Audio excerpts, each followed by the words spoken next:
Especially if she's tired. Grace, She can just kind of. I think you graduated from the crutches to your brace. Yes. How's it doing? I can walk, so I'm happy. I would be too. Yeah. And I have a leg, so. Yes.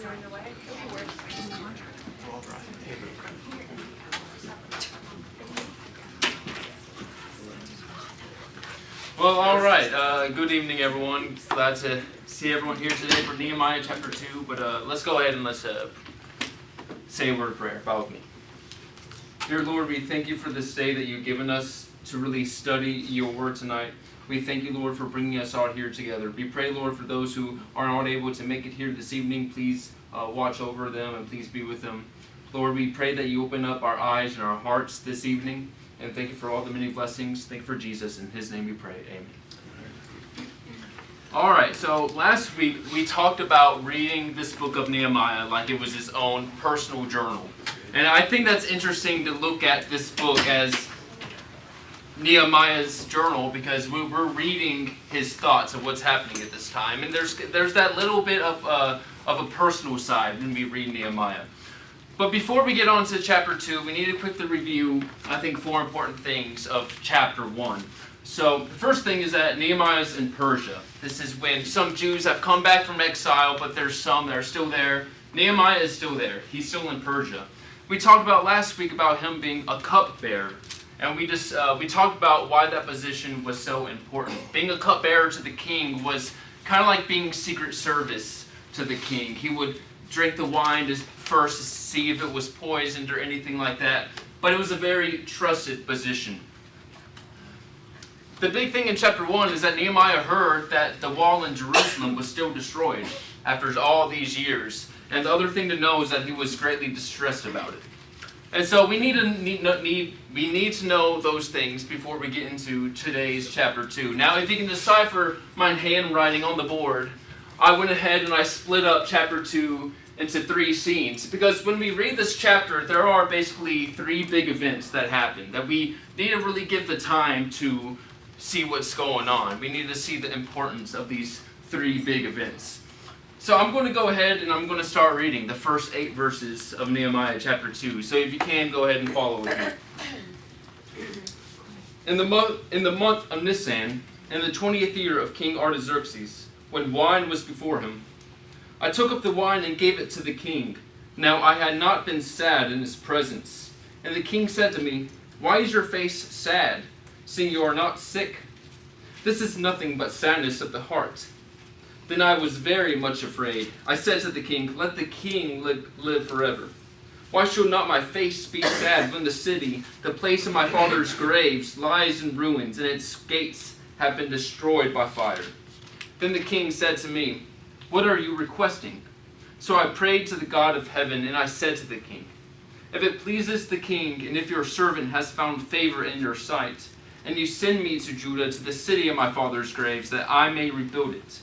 And the king said to me, the queen sitting beside him, "How long will you be gone, and when will you return?" So it pleased the king to send me when I had given a time. And I said to the king, "If it pleases the king, let letters be given to the governors of the province beyond the river, that I may let me pass through until I come to Judah. And a letter to Asaph, the keeper of the king's forest, that he may give me timber to make beams for the gates, the fortress of the temple, and for the wall of the city, and for the house that I shall occupy." And the king granted me what I asked for the good hand of my God was upon me. All right. Tell me what you notice. What do you see in this first section? He prayed. Say that again? He prayed. He prayed.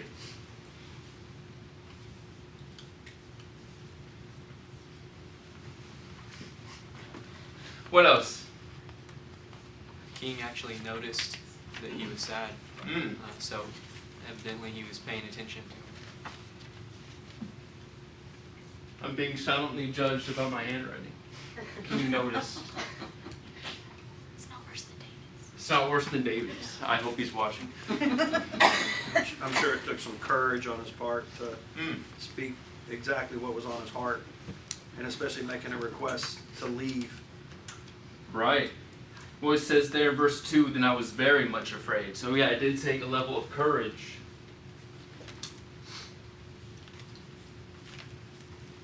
And along with the king noticing, also he must have always had a good countenance in front of him. Like, he didn't let other things get him down. He had a good attitude. Yeah, and okay. it worked.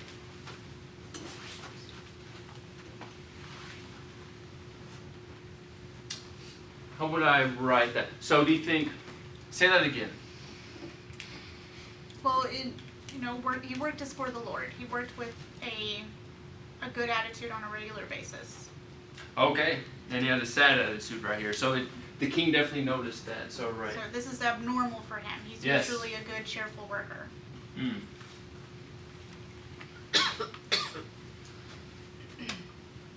Well, we're not, necessarily told the whole story in terms of what his brothers from home had relayed to him in terms of what actually was going on with the wall and why it had not been built. But he obviously very quickly devised a plan for what needed to be done to get the wall rebuilt.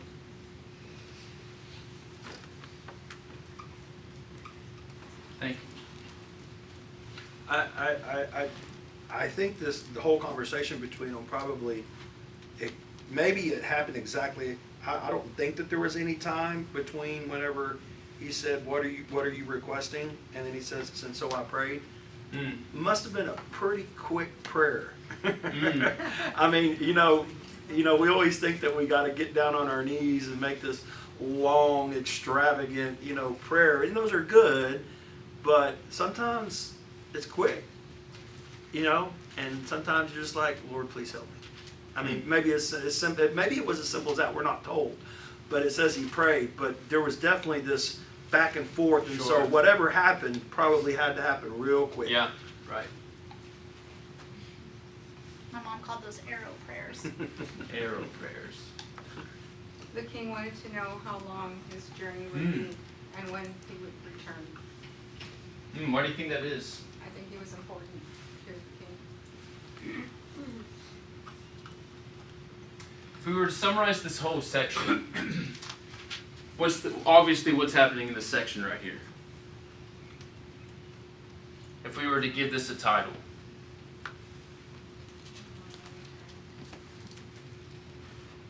Well, I think talking with the king it doesn't have to be fancy. Talking with the king, that's the big event that's happening here. His prayer was answered Mm. because the king allowed him to go.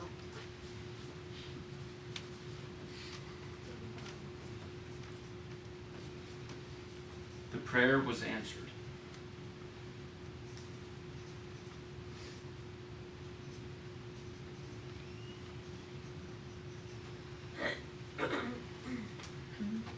Anything else? Yes. From the time he heard about the problem and the time he talked to the king was a good 4 months. That's right. Thank you.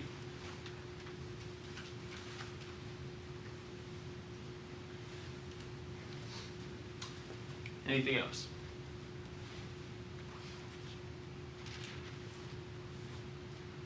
At least going off what Glenda said, that's the first thing I noticed. If you look, what David talked about last week, in chapter 1, verse 1, it has the month Chislev. I'm probably saying that wrong, but that's that's the month given. That's around the time. And then in chapter 2, verse 1, we say Nisan. That's just another month. And between those 2 months, it's about 4 months, as Miss Glenda just said. So think about it. 4 months have passed since Nehemiah first heard this report about the wall. And he's been distressed this whole time. And I think maybe we can relate to something like this, but that whole 4 months, he's just been praying, he's been distressed. And it got to the point to where the king noticed that Nehemiah was sad. Now, why do you think that the king noticed? I know we wrote it on the board, but why do you think that was mentioned in here? He says, now I had not been sad in his presence. We talked about Nehemiah being a cheerful worker, Now, I was doing some reading, and it said it was custom around that time to not admit any sorrows. That I don't think Nehemiah has shown this type of emotion in front of the king. So when the king noticed, well, he was probably curious. He was probably thinking to himself, okay, something is wrong, something isn't right. He wants to know what's wrong. And that's when this opened up the door for opportunity, to where this conversation was starting to be held. And I think, as we mentioned on the board, we wrote some interesting stuff in relation to this conversation, because I think this conversation between Nehemiah and the king, it kind of reveals some things about their relationship. So what do you notice about their relationship just from this conversation that they were having? Personal. I mean, it's more personal than you would even ask him what was wrong with him. Thank you. It's a level of high trust. High trust. Yeah, extremely. Thank you. Yes, ma'am. I think he thought highly of him because even when he granted him to be able to go, he sent him with officers and cavalry to accompany him. So. Yes, I think that's really interesting right there. Because to sum this all up, all those answers were correct. Because I think overall is that the king cared about Nehemiah. Because there was that level of trust that was in there. There was that personal relationship. Something to point out in verse 6. I just want to know if anyone else found this interesting. In parentheses, it says the queen sitting beside him. And then the king asks, how long will you be gone and when will you return?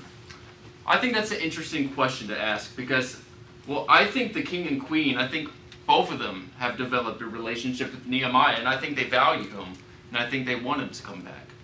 And something that Greg mentioned earlier, that when he asked Nehemiah how long he was going to be gone or what he needed, well, Nehemiah had the answer. And this 4 months, yeah, he's probably been distressed, but he's been thinking about what needs to be done when this opportunity comes.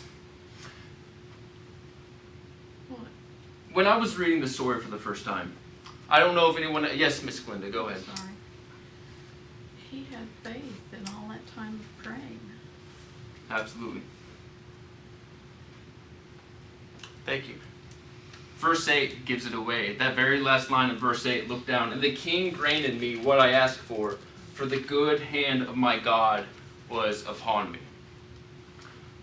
I think we need to be reminded that while the king granted Nehemiah, he gave him everything he needed, it's important to realize that this is God's doing, that God's hand was over this the whole time.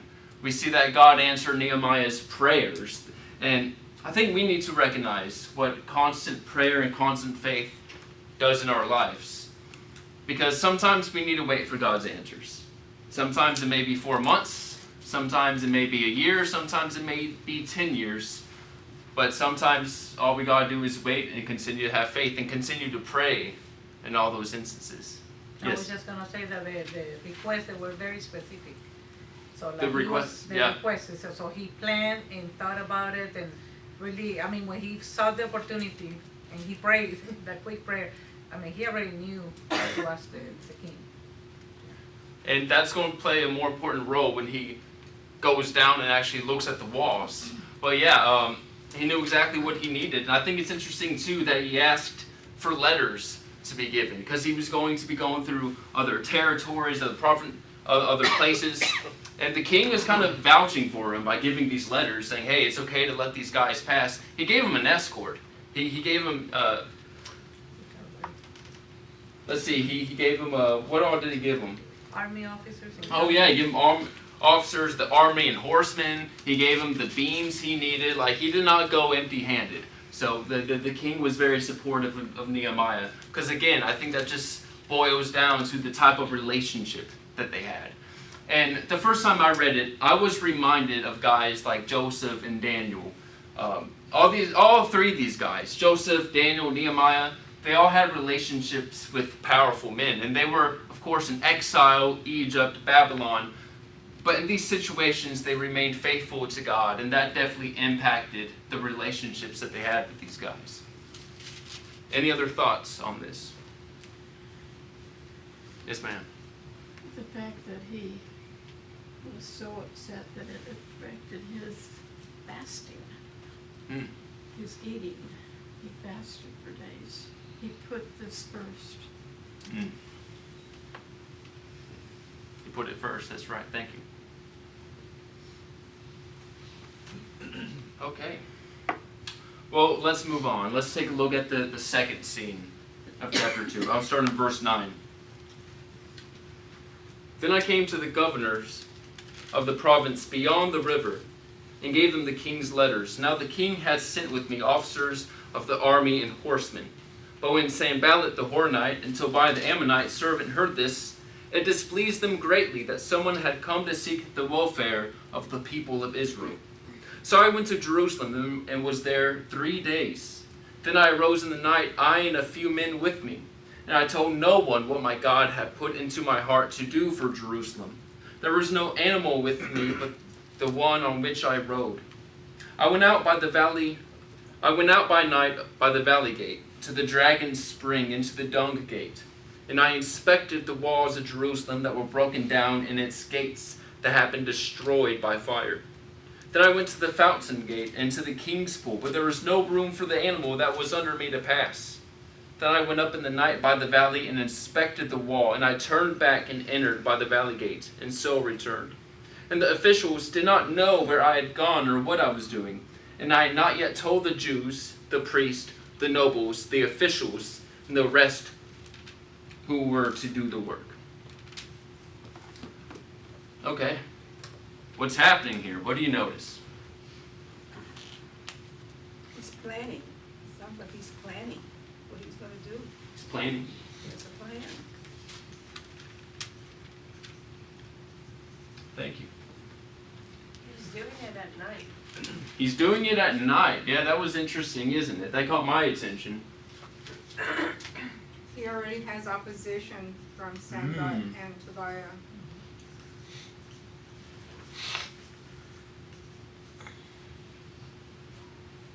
He kept a secret. He kept a secret. He kept it a secret at night. Which those two details.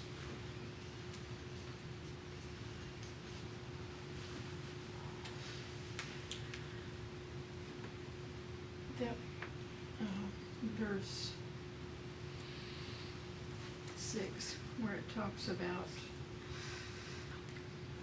he's taking on the burden of sin. I'm sure it wasn't, he's a faithful man, but he was saying we in a corporate way. Said it in verse 6? Verse 6, the end of it. We have sinned against thee, I and my father's house Chapter have 1. sinned. Oh, are you in chapter 1? Yeah, I'm back there. Well, actually, I've never gotten to 2. Thank you. I think the other thing you notice here, I mean, or maybe not notice about it, but I would imagine the way he's describing what he's seeing when he's inspecting the walls. Mm. I don't know what he might have thought about it, what he expected to see, but he kind of leaves you with the impression that the situation might have been worse than he was expecting. Because what did he see when he got there? What condition was the walls in? Destroyed by fire and rubble everywhere. It was gone. Destroyed by fire. And he's probably going to realize, okay, this was worse than I thought. Okay, thank you. And he analyzes everything first before reporting to everybody. Say that Like a again? leader. He analyzes, inspects everything before reporting to everyone. Yes.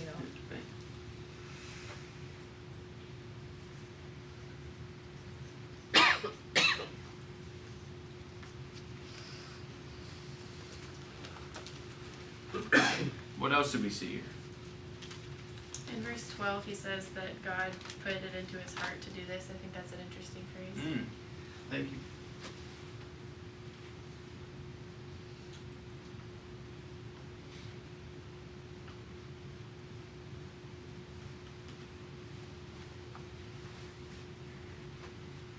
He didn't in, Tell anyone.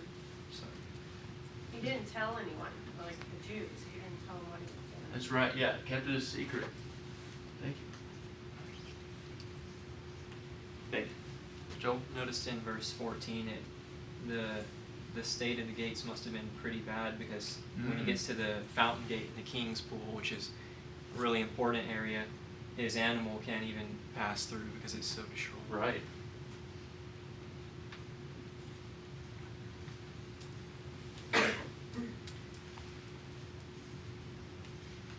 I think that tells you more about the condition that this wall is in, and not even his animal could get through the rubble or whatever else was in the way. Makes me think about, like, I mean, how well he knew where everything was and supposed to be, since he was in the exile for so long, and it's just like, just makes me think Yeah, are you talking about like he's giving the names and locations of the gates he was Yeah, in that and aren't the even gates. there anymore? about. Yeah. Yeah, I didn't even catch that. Yeah.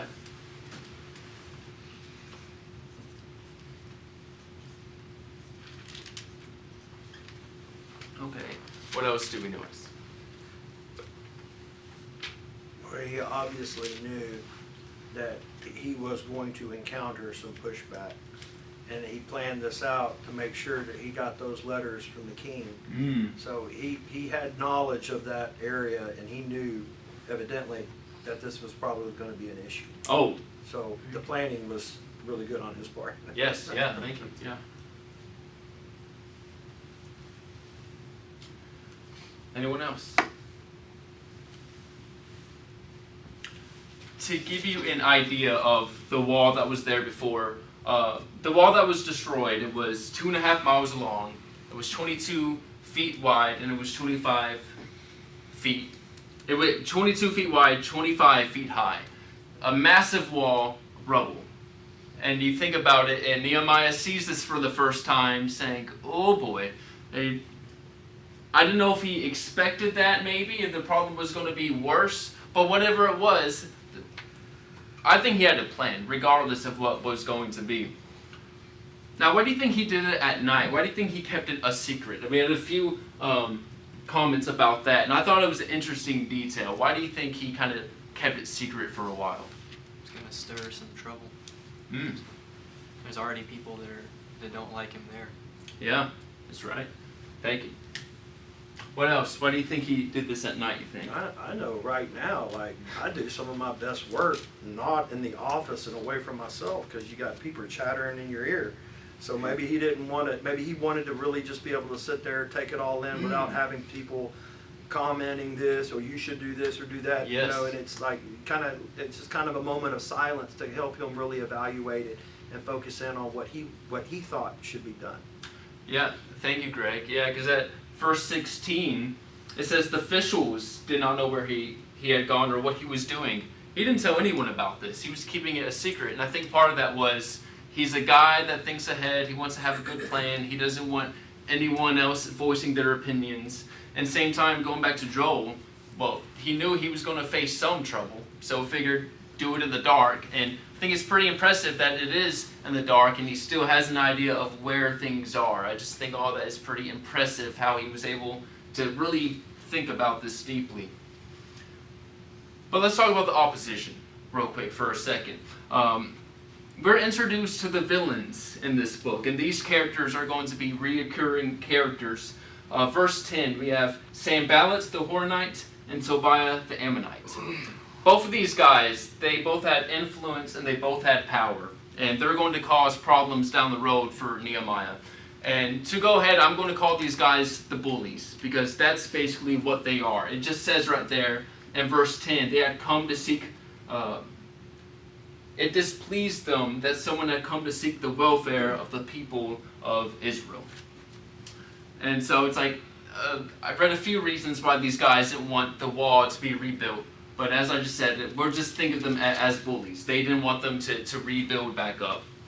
So Nehemiah saw what he was up against when he went to go inspect the wall. He saw that, okay, this is a lot worse than I expected. And also there's some people here that aren't on board with what I'm about to do. But despite these problems, I think it's really interesting to point out how this didn't stop Nehemiah from wanting to move forward with this project. It didn't stop him from continuing to do what he came there for. And he had a plan, and he's going to follow through with it. And I think it's just interesting how his mind was set on it, and he's going to continue, like I said, to do what he came to do. Any thoughts on that?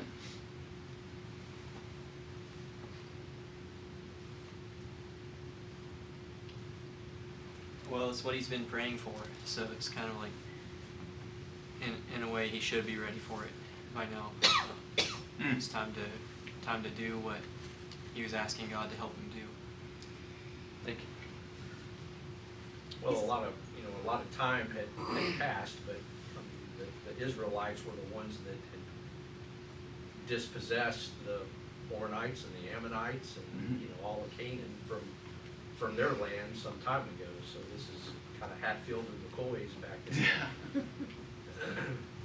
in. What's that reference? I'm just joking. He's obviously very measured and thoughtful about every action that he takes. It would be tempting for me going in guns blazing and be like, what's your God's problem? Why is this not done? And instead he takes 3 days before he even inspects the wall, probably seeing what the mood is, seeing who are the people involved, and kind of what the atmosphere is.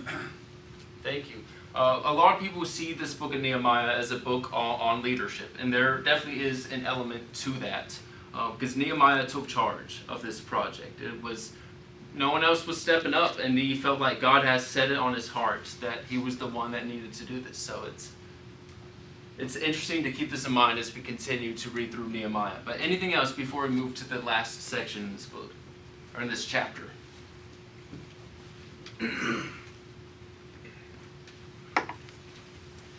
Well, all right, let's finish it out. Verse 17.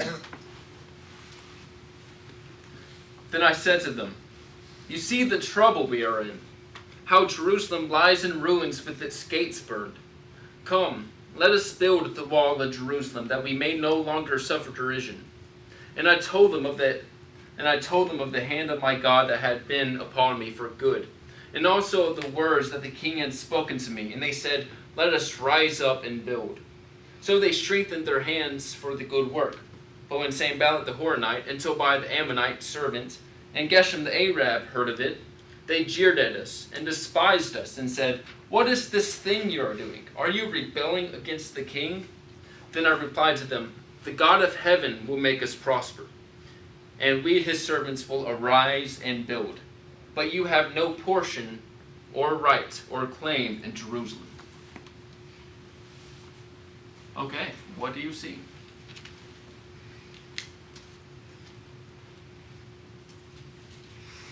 But he began to report the big trouble that they were in, the walls and the condition of the walls, and encourage them to together rebuild the wall, not to longer be in distress, in disgrace.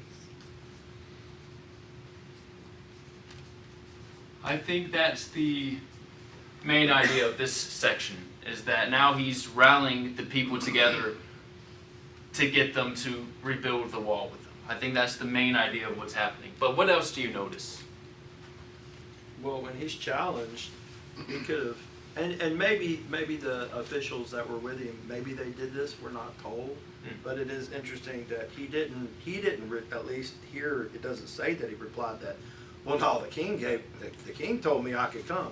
It's not how he replied. He said, no, God, my God is he's gonna see this through, which really shows you where his confidence really lied. It wasn't obviously he had to have the king's blessing, but he realized who was really in charge. Exactly. Thank you. And he's not gonna let criticism stop him from that. Read from that verse. With the criticism from the 2 bullies plus one more. We got one more guy joining in on this. More trouble.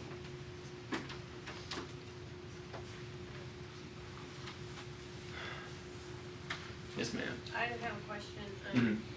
So were those people, Sanballat and Tobiah, the other guy, were they trying to take over Jerusalem? I mean, because they're not Jews, obviously. Yeah. So do you know what their motive was? There was a few reasons.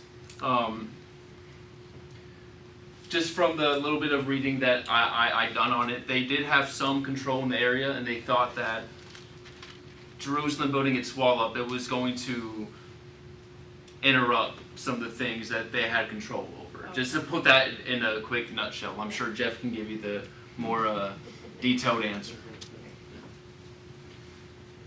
Well, there were some kind of officials. Some sort of what? Official. Verse 19. The Ammonite official. Yeah. Yes, ma'am. Yeah, these were powerful men. They had influence. These were guys that were going to cause trouble.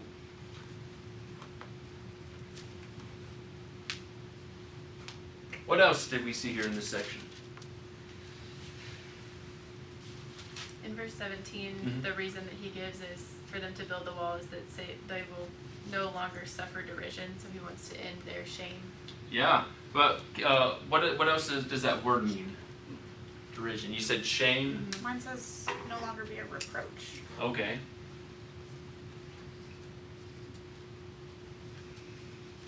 Does anyone else have a different word for derision in verse 17? Disgrace. Disgrace. That's a pretty strong word.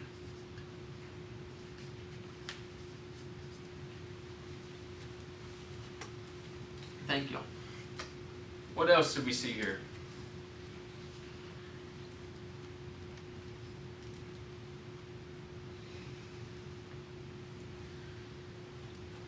Reminds me of Daniel and Shadrach, Meshach, Abednego, when he said, "Our God will." Our God will. Yes, And ma'am. even if he doesn't. And Yeah, it he's- reminds me of, okay, sorry. Go ahead. Sorry, who? No, it reminds me of Jesus when they mock him and about rebuilding the temple, destroy this temple, I will rebuild it in 3 days, and they were mocking and laughing at him, that the Lord was. Thank you. And that's the second time he brings up God to them, because he's already told them about God in order to encourage them. Like that's his purpose. Purpose is God. That's right. God is the reason. And he not only tells them he's going to build the wall, he says some pretty strong words to them, saying basically, you have no right here, and you have no claim. So if you want to talk about some fighting words, he's definitely laid down the gauntlet to those guys, saying, no more, buddy. That's right, yeah. It's one thing to come in and say, hey, we're going to build the wall, guys. Hey, just to let y'all know, we're going to be here building the wall. But he doesn't stop there. He almost, I don't want to say he picks a fight, but he lets them, he draws a line in the sand and says, no more, no more. I mean, that's right. That was pretty strong language, I think, from him to tell those guys that we're definitely probably in control of that little area. Yeah. Thank you. And it's interesting how this is different to the account of Ezra when they came back to rebuild the temple. Well, something similar happened. Some other guys came and basically threatened them, and then they stopped building for quite a while. Well, it's the complete opposite here. Nehemiah is standing his ground, saying that's not going to work this time. So, yeah, thank you, Greg. I also see, I love the assurance that he has when he answered after he was mocked, they were mocked and bullied.